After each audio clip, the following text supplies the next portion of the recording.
ஒரே ஒரு வார்த்தை மட்டும் சொல்லிட்டு நான் முடிக்கிறேன். 4 தாழ்மைக்கும் கர்த்தருக்கு பயப்படுதலுக்கும் வரும் பலன் ஐஸ்வர்யம் மகிமையும் ஜீவனும் ஆகும். என்னென்ன வருது? தாழ்மையும் இருக்கணும்.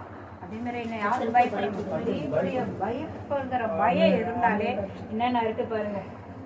ஃபர்ஸ்ட் ஆசீர்வாதம், ஐஸ்வர்யம், மகிமை. நமக்கு ஐஸ்வர்யம் தானா வரும். ஐஸ்வர்யம் வந்தோடனே மகிமை என்ன சொல்லுவோம்?